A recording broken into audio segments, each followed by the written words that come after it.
a lot of my audience is like familiar with like my journey through addiction and sobriety.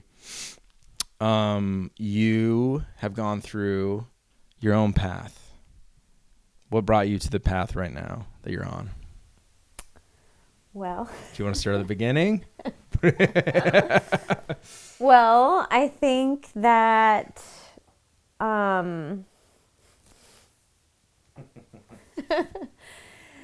well, it's taken me a long time to get to this point of wanting to share about it on like a public level, and there was always a lot of shame around it.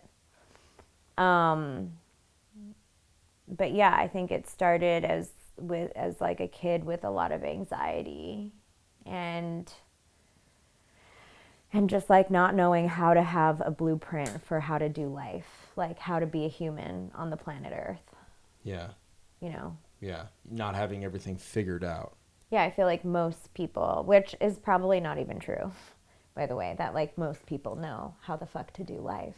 Yeah, I could see that would be anxiety inducing, especially with the upbringing that you've had too. Right. So. Yeah, I mean, I feel like, you know, I love my parents. I think that they did the best that they could do at the time. And they were just emotionally incapable of being emotionally available because they couldn't be emotionally available for themselves. Yeah. You know, it's like, how can you hold space for someone's big emotions, especially like a little kid has really big fucking emotions. Yeah. Big emotions, right? Like when you don't get the chocolate, you throw like this crazy tantrum, then you're just so deeply sad about it. And it's like, doesn't make sense because it's just a piece of chocolate or candy or whatever. Mm-hmm. But at the end of the day, you know, it's like to be gentle and to say, I understand that you're feeling really upset about not having chocolate right now, but you can have some after dinner. You know, it was just like, no, like you can't have that. End of discussion. Don't talk. And it's just like really jarring to the nervous system. Yeah. Do you feel like, and you know, you can call me ignorant for whatever thing I'm gonna ask you, but do you think it was a cultural thing? Yeah, I think culture definitely had a play for sure. I mean, I was raised Muslim on my dad's side. I'm half Egyptian and half Portuguese. Mm-hmm. So, you know, everyone's always like, wow, you're half Egyptian. That's so cool. And I'm just like, not really. Why not? No, like it's cool culturally. Like I think it's cool. That's a cool mix. No, it's cool. No, I'm not saying it's not cool. I'm just joking. but what I'm saying is that it's like was very hard growing up with like two different cultures, and I think being, you know, biracial, it's like a lot of people. It's a hard it's like I didn't know where I fit in. A lot of us in recovery, I think the reason why. I mean, I don't want to speak for everybody else, but I think the reason why... Do it. Speak for everyone. I think the reason why I drank and used drugs was because I'm highly sensitive to energies and to things. And like, I can pick up on things really easily, or I can sense someone's energy. And it was just like, I didn't know how to navigate through that. Yeah. So that's why I just had to like numb it out. On top of trauma and like whatever else, right? But like, I think that's like a big reason why you feel. Yeah. Yeah. And it was like, no one taught me how to feel my feelings. It was like the only thing that I could feel was you have to be happy. And that's it. That was the message. Like, yeah, I just want you to be happy. That's it. Anything outside of that was too much for my parents to deal with, which is fine. I mean, it was their capacity, you know. Yeah, which is unfortunate because happiness all the time is it's great. Not reality. Yeah, it's not reality. It's unhealthy. Completely. It's a sign of actual mental illness. It's just experiencing one emotion at a constant, you know. Right. Most of our emotions are negative. And it's like we develop them through evolutionary processes for a reason too. Right. You know, so learning how to like sit with them, knowing they won't actually hurt you. Yeah. You know, because that was the biggest thing. It was like, if I'm sad or depressed, like I'll never come out of this feeling. Yeah. And it's just not true. Yeah. But it does feel like that, you know, at times, you know. For sure. Deep lows feel like it's the unsurmountable. So that's what pushed you into doing drugs and drinking. Was that feeling you're saying? Yeah. I had to numb it out. Yeah. Also, like I think there was just like a lot of like not knowing who I was and never being good enough for my for my parents. Yeah. Because I think our parents as children, as like they're our higher powers. Definitely. Yeah, Right? they're godlike in every way. In every way, they like why you They can't provide for you. They give you food. You're like, where did this come? I'm eating. I'm surviving. You know, Yeah. like, or like, oh my God, I don't know how to wipe my ass. yeah, you can. You can wipe my ass. Yeah, as a teenager, what were you drawn to? Like, when did you start, like, I guess, using? Oh, well, I would say this is gonna sound odd, but like makeup.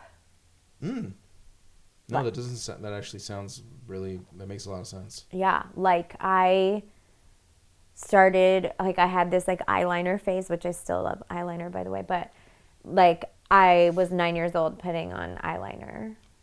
Hardcore. Is that odd? Is that like a weird age? I don't think it's, I don't know. I don't really know. It's just my experience. Did you see like somebody do it? Yeah, my mom was like always in the mirror putting makeup on. Okay. All the time, which I was just like as a little girl, like, and I think all little girls are like can't wait to like put makeup on, you know, when they get older and like be sexy. Yeah, totally. Right, but again, there's like where society gets a little skewed. It's like women are sexy, and if you're not sexy, what are you? What are you? See, do you feel like that was programmed into you at a young age? Yeah, absolutely. By who? Yeah, my mom definitely was like, women are sexy and women have one thing to offer and money. No. Well, maybe. But makeup. Sex. Yeah, right? Totally. Sex appeal. So yeah, I mean, like society is definitely programmed to make women feel like at their core, sex appeal is a large percentage of their self-worth. That's very understandable. And also I could see how like a parental figure would guide you in that direction too. Yeah. So at a young age, you're like, this is what I have to offer is my beauty. And my body. My body. So that's where I kind of get confused because, you know, my experience as being a man, like I don't have that. So like when is it ingrained into you that it's like sex is like what people want from you? I think it starts from birth. You know, like, I mean, or like at family parties, right? Like, yeah, there's like weird dad's friends there and they're like looking at you weird. I mean, I've definitely had that experience. Yeah. It's like, what the fuck? Yeah. And it feels really uncomfortable. Because are you not old enough to know what's going on? You're like confused. Right, because I'm not even like developed yet, or I'm developing, or something's happening, and it's like this weird. Well, again, I'm hypersensitive to energy. Yeah. So I think as a child, it was like, I think I was just like picking up on all these energies that were lingering around and not knowing, and it's like, I feel like that's why I started to drink and you do drugs, because it was just like I was picking it up into my system, and then I didn't know why I was so depressed, or I didn't know why I was so, and it's like, you know, we're all energy, right? Like everything it like water is like living energy. Yeah, it's like all vibrations. it's all vibrations. And so as an energy being, as all of us are, in my opinion, like I pick them up and then it latches onto me and then I don't know what's wrong with me. Yeah. Like I may have picked up some shitty guy at the family party's energy that's like you just sex guy gazed me and I feel really weird now. Yeah. You know, it's like those, even though it's like a small thing, like very small, that like he didn't do anything to me, but he just gave me like a sex gaze. That's traumatizing. Yeah. Yeah. It starts there. It's very small. When does that turn into, though, that this is like what when does it turn into that's your self-worth? Well, I think also the message from on my dad's point of view was that a woman is a diamond, and if you get used up, the diamond gets unclear, and then no one's going to want the diamond. I had one messaging saying, you have your beauty and your looks, and this is what you have to offer, or no one's going to want you if you don't look super perfect and beautiful all the time. And then the other opposite end was like, no one can see you. You have to be covered up, and you have to keep the diamond sacred and safe. And it's like, I like that to a point. But it was like, when it becomes so fear-based. Yeah. It's like, oh my God, if I don't keep the diamond safe. And then it low-key made me want to go act out. Yeah, it's like repressed, right? Yeah, repressed. It's like repression of my sexuality as a woman. And then it was like no consistency. Yeah, two extremes. Very two extremes. Yeah, so you didn't know where to sit. No. In Portuguese culture, it's really normal for like kids to drink. So I think drinking and using was helping me until it didn't help me anymore. Like it gave me that ease to be in the world. Yeah. To be around my family and my parents and the chaos of the home and... Chaos, what do you mean? Just like, it was just a lot of fighting and screaming and yelling and like just a lot of instability. Like I think... Was this when, and you can tell me if like any of this is too personal, but is this when your parents were like together? No, it was more, well, they were together, yeah, and then, but mostly it all really kind of went down when they got divorced. Because again, it was like I was in two extremes. Like I was in like on my mom's house on the weekend where I could run free and wild. And then I would go to my dad's house during the week and it would be like, you must do your homework. You can't watch the Spice Girls because that's haram and like you can't. Yeah. You know, it's against religion. It's like, where does it say in the Quran that you can't watch the Spice Girls? I've never seen it in there, but... Page 13. Obviously, you haven't read it like I've read it. Okay, so you were using to escape home life, you know. And then myself, really. Yeah. Yeah, I can see that. And then really I think it's just like... you know, drinking and using it's self-harm. It's like, I just want to die. How so? I think that's why I was like, why else do you drink to death? To death. Were you drinking like that to that level? Yeah. Really? I had a liver problem at 27. Yeah. I mean, I was doing a lot of Adderall and drinking. So I think that, you know, when you take Adderall, you can drink more. So I think that's what affected my liver at 27. And then I got sober at like 28. Yeah. Not because I had a liver problem. By the way, that's not what the doctor's warning did not stop me from drinking. Damn. I was like, oh yeah, I'll do wine, and then you know, and then next thing you know, I'm drinking whiskey and tequila again. Yeah, that's how it always works, right? Yeah. It's like, oh, I'll just do a little. A And little. it's like, nah, I'll do it all. Yeah, there's no limitations on alcohol for me. Yeah, same with me. I'm like that person, and I'm like, one beer, and like, there's more in the fridge. Yeah. Why are you can't we just not have drinking one. those? Yeah. You know? Yeah, it's interesting. So I don't know if anyone remembers MySpace. No, what is it? Like a... You don't remember MySpace? Yes, of course. Tom? Number 5, dog.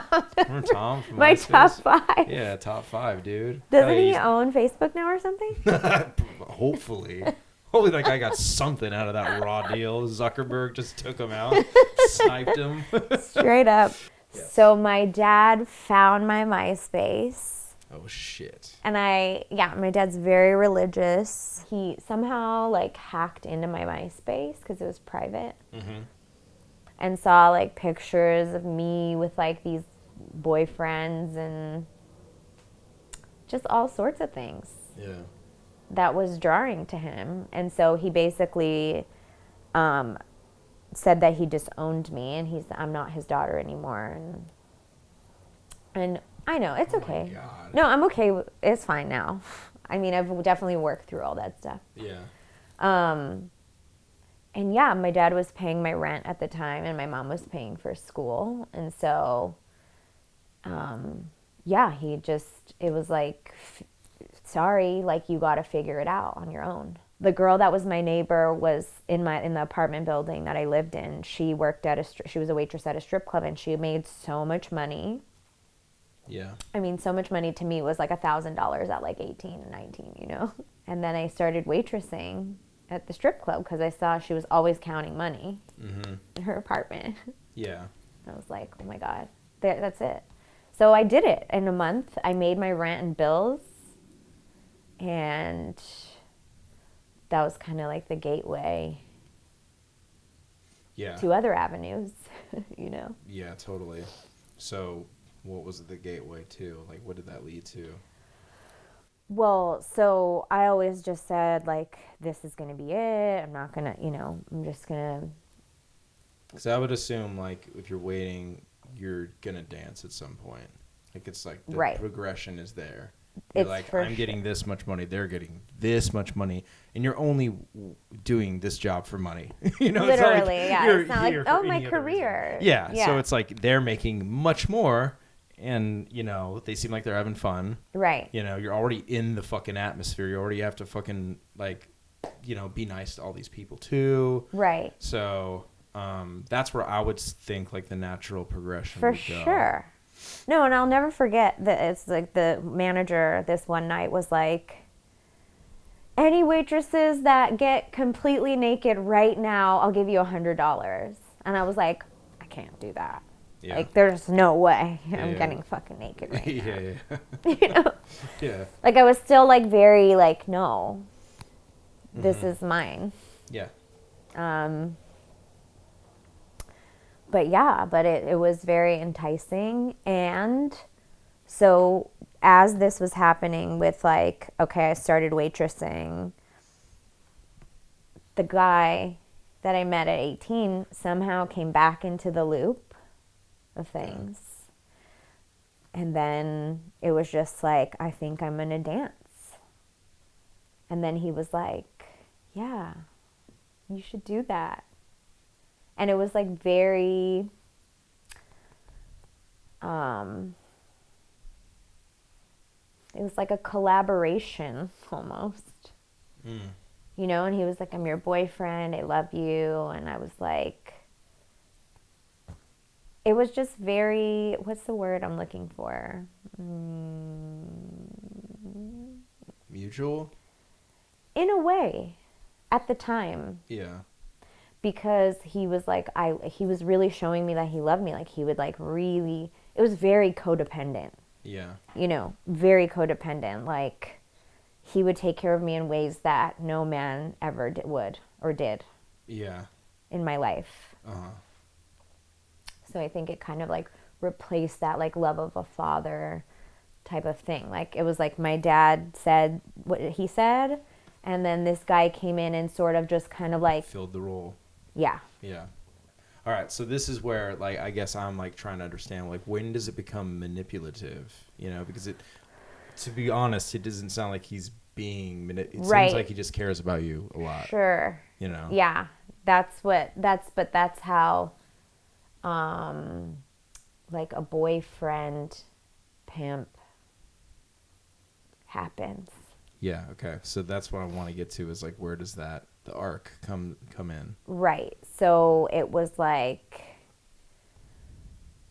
yeah, you should do it. And I was like, okay, I'm going to do it. And then he slowly, like, as a waitress, it was like, I had like a box of cash this one time in my closet. Like, I would just keep a box of cash in my closet.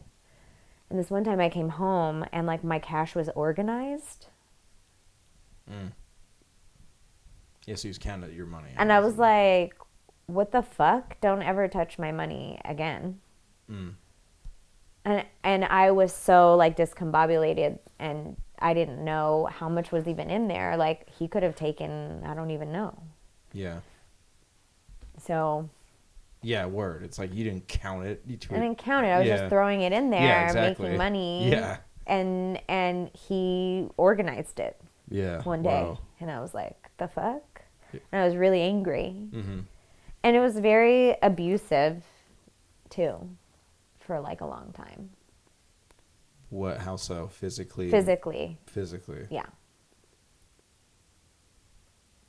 Yeah. So I think, it was like he touched my money. I got really upset and I was like yelling, and then it would be physical altercations. So that's when it starts to get to. Well, then it's like you're in an abusive relationship. Yeah. And then it just turns into like, well, we're just doing this now. That was your mentality of like this, okay, it's on? I think so. It's hard to go back to my mentality at the time. Because you're very like cleared now. So yeah, it's like, oh my God, I would never do that now. Yeah. Like, I honestly don't really know what was going through my mind. Like, it's hard to remember. Yeah. But I like mostly like. I think I was so attached to the way that he like took care of me emotionally and like physically. And he would fuck me good, Yeah. So. Totally. It was like, you provide weed and good dick, and that's all I really cared about. Yeah. Growing up. Or as a young adult. Yeah, totally. Because like you said, do you feel like that's your worth, your self-worth? Right. That was your sex appeal and then like being taken care of to a degree too, Yeah. So then I started dancing, and we went to Vegas together. Because I was like, I'm not going to do it in LA. Too many people know I might know someone. Yeah. I don't know. Yeah, totally. And then, and so it started there. And then I would go back and forth. But then it turns out, then it's like we live in an apartment together, and then there's no cable. And like, he was like, it was like a slow brainwashing of just like, there's like this pimp movie with Snoop Dogg. You know the movie? No. What's the movie? I can't remember the name of it, but Snoop Dogg did this like pimp movie. Okay. And literally, he would make me watch it like all the time. Okay. And I was like intrigued by it. Yeah. And it was like, there was this like dream that one day in the movie, his main hoe says, we're going to go to Hawaii. One day we're going to go to Hawaii. Mm-hmm. So it was like that fantasy of like, I'm going to make so much money that we're going to go and live our best lives. Was it kind of happening? Were you guys like stacking a lot of money? We never went to Hawaii. Yeah, but like, were you stacking a lot of money? It would come fast and go fast, just exactly, as fast. Because you're using it for like addictions. Yeah, shopping. Yeah, totally. I feel like most, a lot of women that get into sex work, I've heard stories of like women who use it as an empowering thing. Like they're going to pay their way through college and they're not going to be in debt and thousands of dollars in debt. And they use it as like a business model, which I think is really smart. You know, women in sex work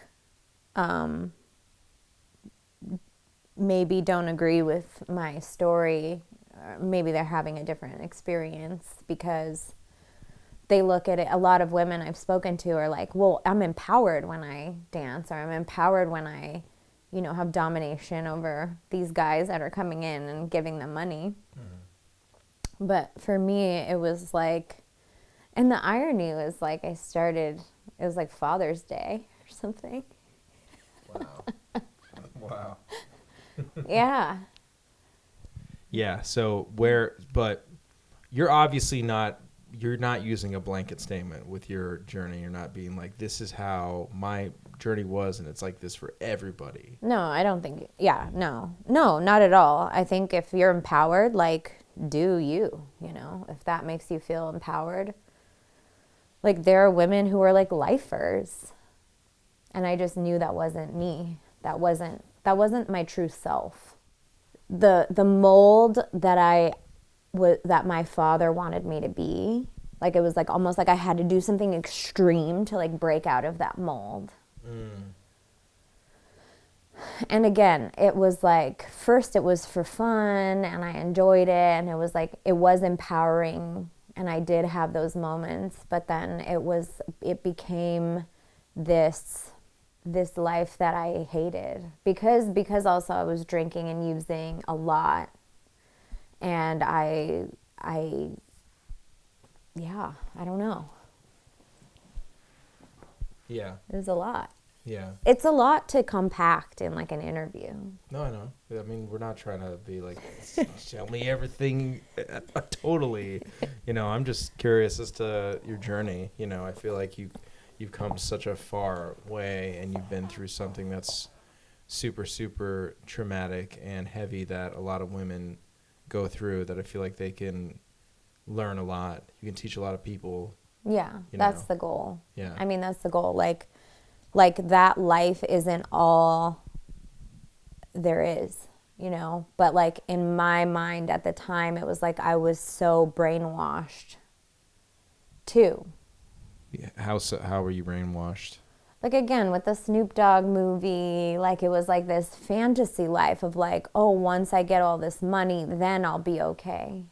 Once I get there, then I'll be okay. And it's like, there is no there.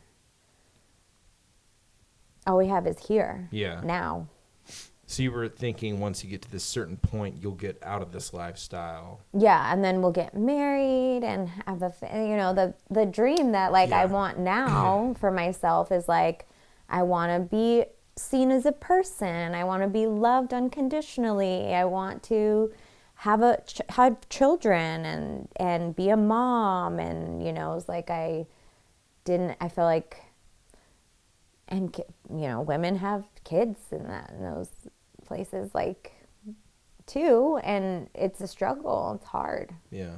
Once I got into recovery and I was dating this guy in recovery, and you know, I would tell him like stories of my past or whatever, and he would be like, I don't think he was your boyfriend. Just like by what the stories I would say, I was like, he would take your money? I don't think he was your boyfriend. And I got really upset and I was like, no, he was my boyfriend. Like he loved me, you know? Yeah. And really it was, you know, it was something else. But they do a really good job, these guys, I mean, it was human trafficking. Like that's what was happening, you know? And when you're in it, you're inside of the box. We were talking about the box earlier. It's like when you're inside of the box, you can't see from a bird's eye perspective of like what's really happening. And so I was just like in the box. And I would like lie and say, everything's great. Yeah, he's so good to me. And like he loves me and we're going to be together forever. And I was really suffering. Well, I was like fully living in Vegas at the time. Yeah. And, you know, it wasn't a party anymore. It was like, it wasn't fun anymore. It was like, he was like, you have to go to work. Like, you have to go make money. Like, we need money. We need money. And it was always this like cycle. But he's not working. No. Yeah. And I literally... Was there ever that... were you ever like, why don't you go? No, of course. I said that. What would he say? He would be like, I'm not. What? Why? What was his reason? I was like, sell weed, do anything. Like, work at McDonald's. Yeah, sell drugs. I mean, like, we can do it. That's what most pimps do. Yeah. What was his reason? He was just like, I can't, I don't want to. What was like the manipulation to get like you to make all the money for both of you guys? I think he just kept selling me this like dream that like, once we get there, then you can stop, and then I'll do another business. And then it was just like this false promise. Yeah. That was like never gonna happen. Yeah. And I'm more than sure that he's still out there doing the same shit. Like, so you were just dancing, correct? Or was there something more that like you No. got pushed further into? Well, yeah. I mean, I think because I'm assuming this is all stepping stones. Like, it's Yeah. basically you start waiting. You're a waitress at first, Then you're dancing, yeah. and then you can make more money doing other stuff, right. You know? Well, then yeah, I would say like it turned into, if the price is right. Yeah, exactly. You know, I wasn't going home with someone for $500. Like, I was like, it was like it had to be worth leaving for. Yeah. You know, and then it's just this spiral of like more. And I think that's addiction too. You know, it's like a form of addiction too. It's like addicted to the fast life, addicted to the money, and like, oh, okay, I'm getting the money really fast, or like, oh, okay, I could swindle this person. And Yeah. you know, I was the smooth talker, you know? Like, I learned, you know, I was taught. Yeah. I was shaped. Yeah, you were molded Into this woman that, again, I knew wasn't me. But it was just like, well, I guess this is what's happening. Yeah, and it's just the reality you accept too. You're like, this is my baseline now. And I would you know, being in that realm, it's like, then, you know, oh, if the price is right, then I'll go, and then I'm being put in really dangerous situations. Yeah. Where it's like, well, the only time I would be allowed to like go out and have fun was if I'm going to make money. Damn. Allowed. I think my big aha moment was, I think it was my 24th birthday. And like, he got me this cake. You know those like cakes that you can make that are like a Celine bag or something? Yeah. You know what I'm talking about? Yeah. They look like it. Like a real bag. Yeah. Or like a real Louis Vuitton. Yeah, and you cut it, you're like, it's a cake. It's a cake. Yeah. Yeah. So he got this cake made for my birthday, and it was like a stack of hundreds. It was like a Starbucks cup, because I would have a shot of espresso before I would go into work. Oh my God. It's just like everything. It's like your It's identity is. Yeah. It was like I got a work cake for my birthday. Yeah, for real. And surprise, we're at work. Surprise. Yeah. And I was like, what the I was like appalled. Like, I was Yeah. like, why would you fucking get me this? Yeah. With my money, by the way, that I was hustling for. Yeah. So I was like, he was like, well, I don't even know what you like. But like, it was like in that moment when I saw this cake, I was like, who the fuck am I? I don't even know what I like. I don't even know who I am. Like, what do I like? And it was like, because I was so brainwashed into being this person that he wanted me to be. Yeah. You know, it's like I had no identity. I didn't know how to do anything. I didn't know how to dress myself. I didn't know how to, I knew how to put my makeup on really well. But like, I didn't know how to pay my bills. I didn't know, like, he would handle everything else. Yeah. And I didn't know how to be a human. Yeah. I was like a machine. I was like a robot. That was like my awakening. And I was like, if you don't have some shit going on by fucking January, I'm leaving. Yeah. So this girl that I went to elementary school with, like, hit me up randomly out of nowhere. And she was like a dancer too. She was like, I'm coming out to Vegas. I would love to see you. Oh, wow. I was like, yeah, girl, you can stay with me, you know? Mm-hmm. And then next thing you know, it's like she has nowhere to go. She has a suitcase with all her shit in it. Yeah. It was like the perfect storm. What, for him to recruit somebody else? Yeah. And I was tired. You know, like at this point, I'm tired of working. Yeah. So I'm just like, come on in. Oh, so you guys like recruited her? Basically, yeah. Okay. Not my proudest moment. I made an amends to her in my recovery. And I was so tired that I was just like, I was in the game, you know? I was in the game. Yeah. It was like I was the main bitch. Yeah. And we got to get more money to come in because I'm tired. Yeah. So let's go through how you got out of your lifestyle. Okay. A part of my journey was I got pregnant. And that was like a spiritual awakening for me before I was in recovery. And yeah, I don't know. And next thing you know, I'm like, oh my God, I found out. And then I was like, fuck, what am I going to do? And then I had to go and I handled that. I didn't feel like it was right to bring a child into this experience. Yeah. So I got an abortion. And like, I really honor that. And I know that like for me, it's all like a spiritual experience, right? Like, that baby that I didn't have, it was crazy. Like, I went to go get my hair done for my 25th birthday. And it was like deeply sad. It was like not something I ever wanted to experience, was to have an abortion. Yeah. But I went to go get my hair done by this random lady in Las Vegas. Because my hairstylist was pregnant, actually. And she was like, sorry, like, I can't make it to your hair appointment. And literally, so she's like, okay, what are we going to do to your hair? And she sits me down and she's like, by the way, I'm a medium. Long story short, I was like, oh my God, yeah, like tell me everything about me. Like, I want to know whatever you know that I don't know, tell me. Yeah.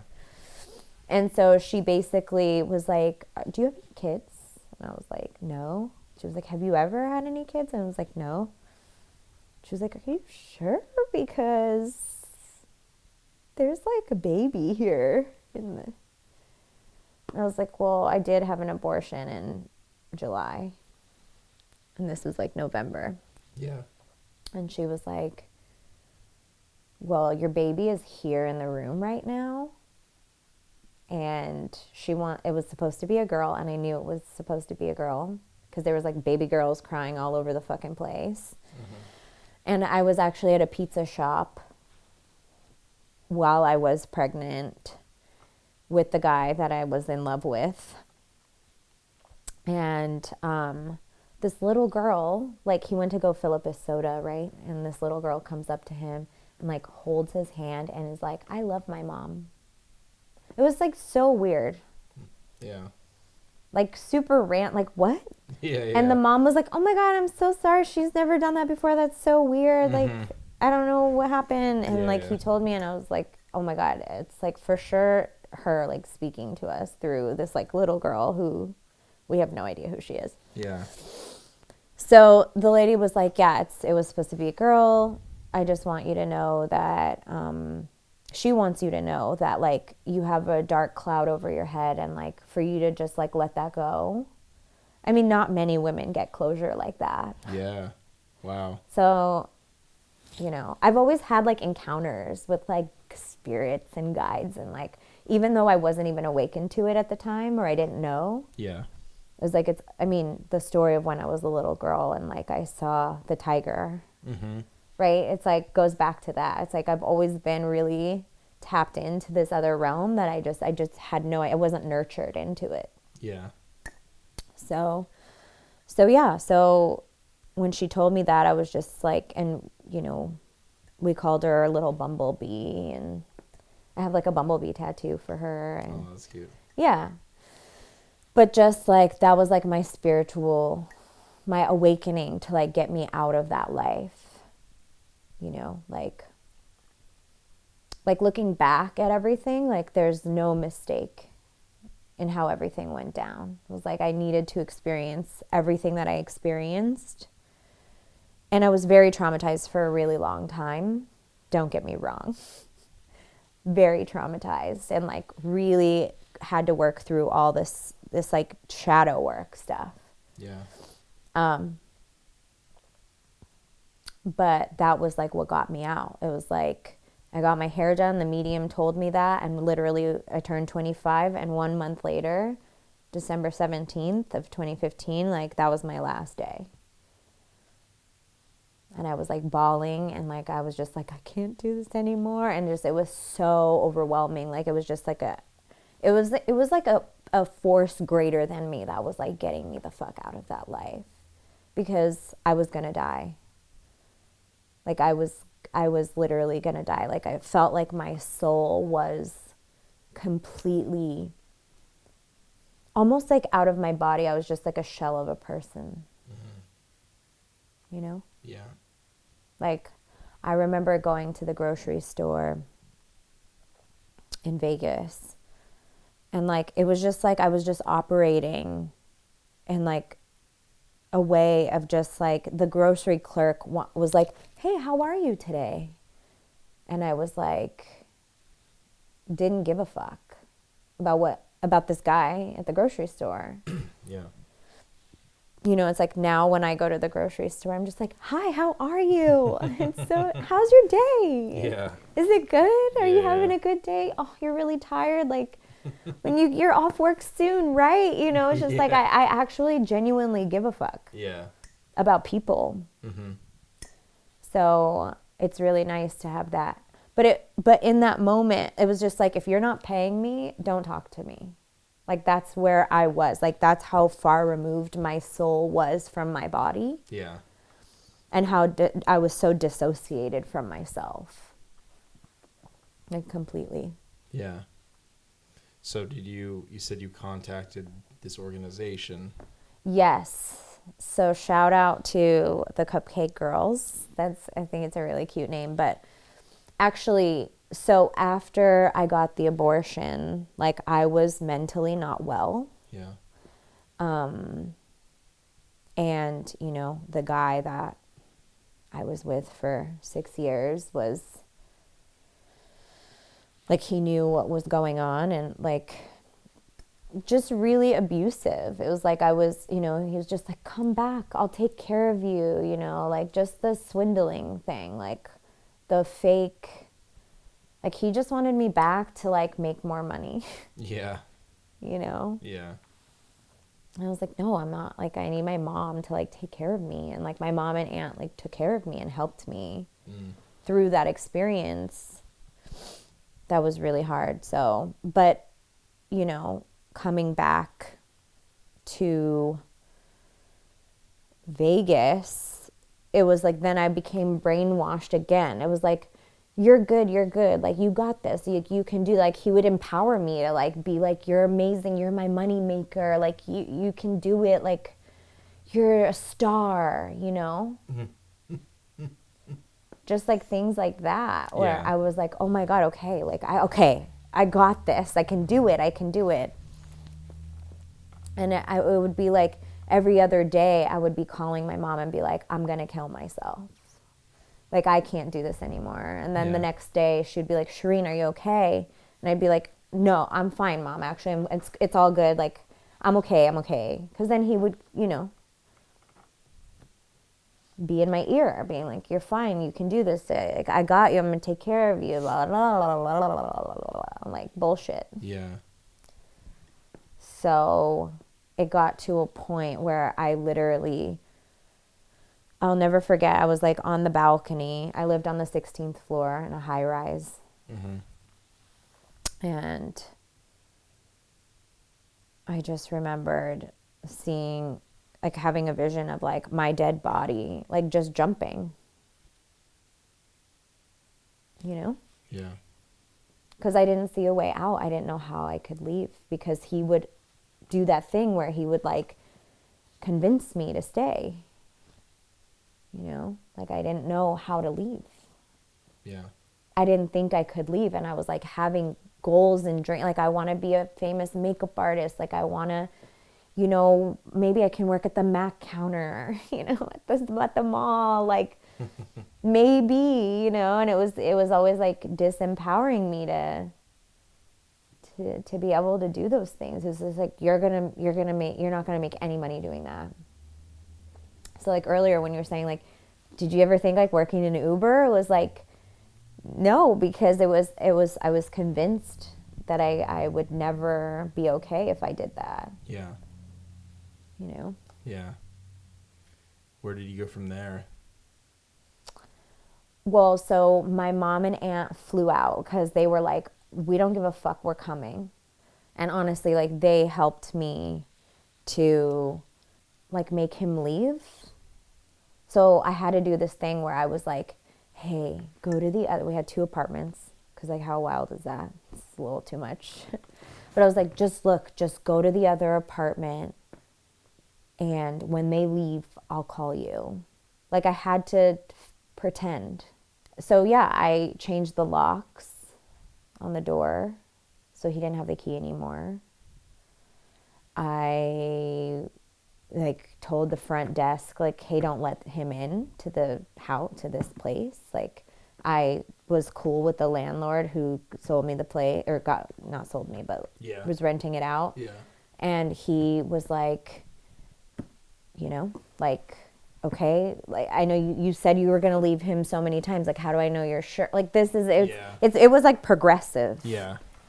It's like, I'm going to leave him like 1,000 times over. Yeah. But I was a victim. I'm not a victim anymore.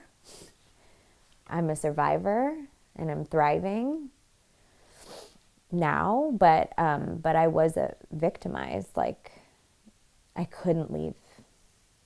I mean, it took forces, again, greater than me, like with the baby and the, like, my family, my parents, like my mom and aunt coming out, and like physically.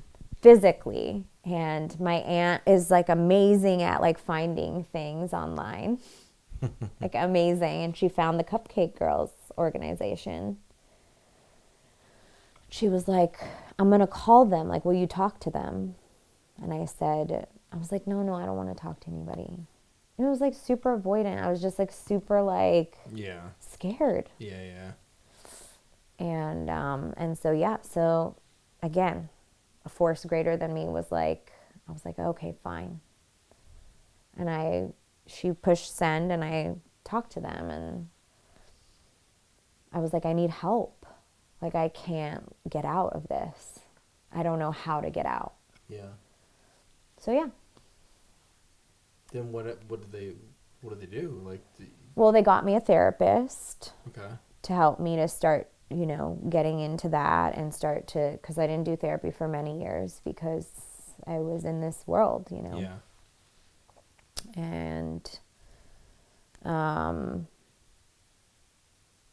And so, yeah, the therapy, I started slowly processing what was going on. And then they also helped me. So when I was in beauty school, I didn't end up getting my license, right? So I had applied. Luckily, I had applied, but I never took the test. So the state board had my application. Okay. From 7 years prior. Yeah. So I was super lucky that I didn't have to go pay $20,000 again for school. Yeah, word. But the healing process slowly started, more and more and more. And then they helped, like, I literally, again, like, I was so incapable of, like, doing anything on my own. Like, I was like, I don't know what to do. Like, I was just, like, helpless. Yeah. And so they were like, okay, they sat down with me and they were like, we're going to call the school. We're going to call the beauty school that you went to. We're going to ask them the information. We're going to sit with you and, like, call them and call the state board and see what we can do and, like, see if we can. So that was, like, how I started getting back into doing the thing that I originally wanted to do, was to move to LA and to become a famous hairstylist. Yeah. Yeah. And makeup artist, you know? So, yeah, so I, like, separated myself from him. My friend moved to Vegas with me. She was leaving a toxic relationship, and she was like, should I book the flight? And I was like, book the flight. Like, yeah. And so I, like, flew to the Bay Area and helped her pack her shit up, and we drove the U-Haul back to Vegas together. Nice. And so then we lived together. So then we were, like, in this healing vortex. That was, like, the mission. Like, how do I become whole? Mm-hmm. How do I, like, learn how to be in the world? You know, I would wake up traumatized. They compare sex work to war veterans. Like, it's literally, like, the same trauma. It's different, obviously, but it's, like, the same trauma that, like, waking up out of, like, a sweat from, like, yeah, experience, like, sexual experiences that I had that, thank God I was blacked out for a lot of it. Yeah. But, but, there's a lot that I do remember. Yeah. Too. Yeah. So yeah, it was like I would wake up from a cold sweat. Be like in a trauma-induced totally. phase. Yeah. Yeah. Yeah. How did you? So were you coping with all that trauma at the time with using, or were you just smoking weed at the time? For sure. Okay. For sure, I was coping. Yeah. And then my first part of the journey of, like, sobriety was like, I'm gonna quit smoking weed. So yeah, so then we were like, we're gonna stop smoking weed, and then we came up with all these, like, business ideas, and we were gonna, she's a chef, and so we were gonna do this, like, juice business where it's, like, all about health, and of course that never followed through because it's hard when you're addicted to things. Yeah. It's like I didn't have a blueprint of how to be a person, how to, like, make shit happen. I was still sort of toe into the life because the money is so addicting. Yeah. It's like you can't escape it. Yeah. Almost. Yeah. So I had, a sugar daddy that was helping me out still. And, like, actually got me through the get out, mm-hmm. too, So grateful for that. But it was that was also a weird relationship. Yeah. Super weird. Traumatizing in its own way. Which also I had to work through for a very long time, but I feel very healed from that too. Great. At this time. That's wonderful. Yeah. So yeah, and then I started doing hair, and I was like, oh, I hate doing hair, and then I got sober in 2018. So how'd that come about? Sobriety. Well, the doctor told me I had a liver problem, and I was like, didn't listen. And then I kept getting fucked up. And it just, I was no longer in an abusive relationship with this man. Yeah. But when you're in an abusive cycle, you're still abusive, right? Like, in various ways. And it would really come out when I was like blacked out. So you were abusive? Oh, so like just your friends? Yeah. Guys you're dating? Just people around you? Oh, yeah. Yeah. Well, I mean, it was, there was like a progression of like I was still in toxic relationships with men. Okay. Yeah. But then, it would, what happened? We got really drunk and then we got into this really crazy fight and we literally were wasted, me and my friend. And I wanted to stay to see there was like some toxic shit going on. I wanted to stay to see some toxic guy. And she was like, you said you wouldn't see him anymore. Yeah. And I was like, well, I want to say goodbye. And we went to the bar that he worked at. And, that's just never good. You don't go to the place where it's just not a good place to be at. So, yeah, so we got into a physical altercation while we were driving. Like I was like punching her and she was punching me. And there was like, I just remembered I was like super drunk and she punched me. And I just remembered like my nose was just like bloody. Oh, she hit you in the nose, damn.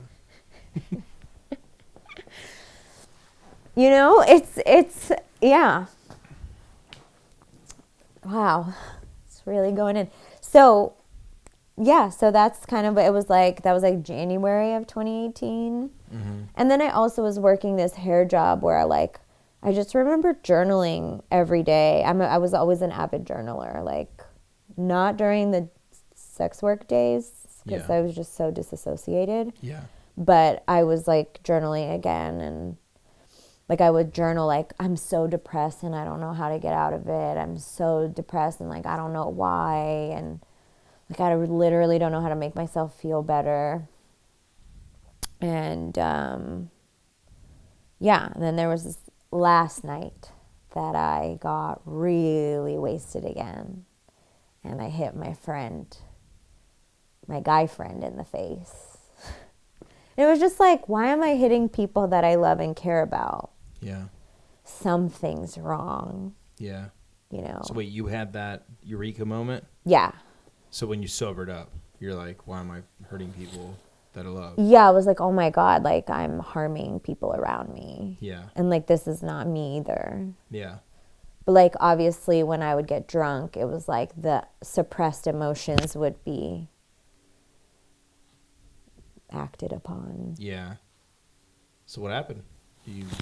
So I was going to therapy again when I came to LA. I like found a therapist. Yeah. And I was like, so this happened and I think I have a problem, maybe. Mm-hmm. And the therapist was like, well, why don't you try to, he was like an intern. So he wasn't fully licensed yet. Okay. And so, I don't think he was like prepared. Yeah. For me, if that makes sense. Totally. And so he was like, well, why don't you try to do controlled drink? Like, why don't you go to a bar and see if like, try not to have a drink? And I was like, what? Like, that's absurd. Like, why the fuck would I do that? Totally. And so, yeah, it was like, and I tried doing that and I was so uncomfortable in my own skin. Like, I was so uncomfortable. Mm-hmm. And really, I think also I really suffered from like dysmorphia, like body dysmorphia. So like when I wasn't drinking, it was like I was so uncomfortable. Like I just wanted to not be me. I wanted to like look like someone else or be someone else. And it's like I got to do that when I was dancing. Yeah. And it's like, well, who the fuck am I in my real life? Yeah. So I think alcohol and drugs really helped cope with that. Totally. For a long time. And so, because when I was in that space, it was like I always had to be more blonde, more taller, like more, longer hair. You have to have bigger tits. Mm-hmm. It was like, I got my boobs done because that's what was expected. Yeah. of me in the time, and like I actually want to get them removed. That's my plan. Yeah, it's wonderful. Yeah. Because like it's like I've been objecting myself for a really long time, and I didn't even know, you know, what was going on. Yeah. But it's like I feel like I'm in this space now where I'm just like, I just want to be free from any sort of objectification. Yeah, of course. Like my hair is big, and that's just my truth. You know? Yeah. Like, you're self-conscious about your hair being big? well, I think there was just like a message for a long time, especially, you know, going back to childhood, like in Islam too. It's like women cover their hair. Yeah. There's always like a thing with hair. Yeah, yeah. It's been just this like slow journey of like just self-love, really. Mm-hmm. And just really honing into with who I am now, you know, like everything was like sexualized, like hypersexualized, you know. Yeah. And it's like, I don't need to do that today. I don't need to be that woman anymore. Like it was like my self-worth was like, well, if my titties are hiked up, then I'm going to get attention. If my ass is out, then someone will give attention to me. Yeah. Which I think a lot of women struggle with in society, you know. It's like, so I just really got through the healing journey. I really got to just like, I don't need to do that anymore, you know. How do you cope with that today, those feelings? I mean, they still come up sometimes, Mm-hmm. you know, but I have a lot of awareness around it now. Okay. It's like the awareness of like, oh, that's a really old feeling. That's not like relevant to me now. Yeah. It's just a really old thing that like, and just having the awareness around that. It's like, that's actually not true today. Yeah. That makes sense. Yeah. Makes a lot of sense. So like labeling it as like being almost just like a departure from your path. Being like, that's not part of my trajectory right now. No, yeah. Not at all. Yeah. Yeah. I mean, I think that those parts of me that I experienced made me who I am today, and like made me have the amount of gratitude that I have for my body and how I'm healthy today. And I take really good care of my vessel, and I take really good care of like my health and wellness, and, you know, just my spirituality. And like I'm really in that. I mean, my career now with being an energy healer and energy worker, it's like, you know, I have to practice what I preach. And I really, like, my biggest thing was always like, I really just wanted to be authentic. Yeah. It's like, what the fuck does that mean though? Yeah. Like, it was like a journey of like, what in the fuck, what does authenticity mean to me? Like, who am I? It's like a self-discovery of like, who am I really? And I feel like I'm really in that space now. Like, I help so many people now with the energy work stuff, especially, and like the guided meditations that I do. And Yeah. it's so rewarding. It's like exactly what I'm supposed to be doing. And, you know, my goal is like, I want to have a nonprofit organization to help women who've been in my circumstance to know that they don't have to do this. They don't have to live this life, that you don't have to stay small. You can be really big. Yeah. You can take up as much space as you need to. Not to like hype up 12-step programs or anything, but for me and my journey and how it's helped me, it's like it laid out the blueprint that I needed to be able to like not be so selfish and self-centered and just thinking about like, well, how am I going to survive here? Mm-hmm. You know, it's like, that's the trauma talking. But when I can be in a place of, abundance and prosperity, and like know that there's enough to go around for all of us in the world. Like, I don't need to hoard anything anymore. Yeah. I can freely give my energy out because it's not just being sucked dry like a leech, Yeah. you know, on me, sucking my life force. Mm-hmm. You know, it's like, and I do a lot of things to fill my cup to be able to do that for other people. Yeah, you do a lot of things. Yeah. Quite a few. Yeah. All the modalities are, you know, it's like, again, you know, AA is not the end all be all of everything. I think it's, for me, it was a great foundation. And occasionally I'll go to meetings here and there, but like, I feel like at this stage in my healing journey, it's like all the other different modalities. Like, I just took this medicine woman path course that it was like a 4-month container where I got to really be in like some shamanistic earth-based practices that was like so life-changing. I can't even tell you. Cool. Hell yeah. Yeah. And just, you know, I just finished this somatic class, like to learn deeper about, you know, trauma and like when the trauma is coming up, and, you know, the trauma vortex versus like the healing vortex, and how you can like oscillate between the two and have awarenesses and like really like tap in. You know, before I was so disassociated from my body, and it's like now I'm so in my body. And like that's really how I connect to the spirit or God or whatever you want to call it, you know. It's like when I have anxiety, it's an alarm system that my body is trying to tell me something. That something's not right here. Yeah. You know? Yeah, totally. So I think it's you know, there's no right or wrong way to do anything. It's like whatever your path is the path that you're meant to go on.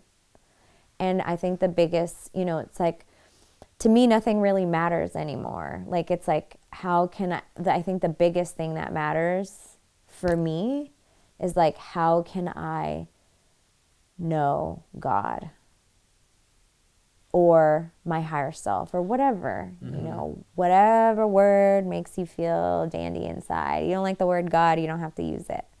You know, it's like whatever gets you closer to you, to knowing who you really are, and like the darkest parts of yourself. Then you can go into the light. Yeah. It's like, if I don't know those parts of myself, then I don't know what the fuck the light is. Yeah, totally. It's like the yin and the yang. Mm-hmm. You know, you can't just have it's not all a white circle. Like, you have the darkest part with a little bit of light, and then the lightest part with a little bit of dark, and you have to balance. Yeah, duality. Totally. Yeah. How are you going to know? If it's never nighttime, what the fuck is daytime then? Mm-hmm. We'll burn to death. Yeah, totally. You know? Yeah. Yeah. Yeah, that's true. Duality is the thing that a lot of people don't really accept, especially in healing, you know? Yeah. Yeah, that's a good point. That's a really good point.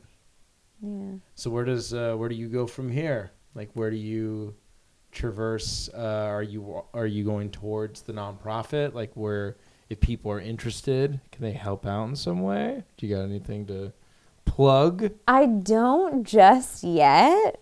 I think this is just like the starting point I really think like right now, I think the plug is like, let's talk about this shit on your show.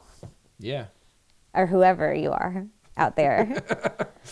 Totally. You know, like, yeah. Just I think sharing on a public level is like the next step that I'm taking. To just know that, like, you know, you're not alone and you don't have to do it alone. And like, you're going to be okay. If you're willing to try to be okay. Love that. You have to be willing. Yeah, you do.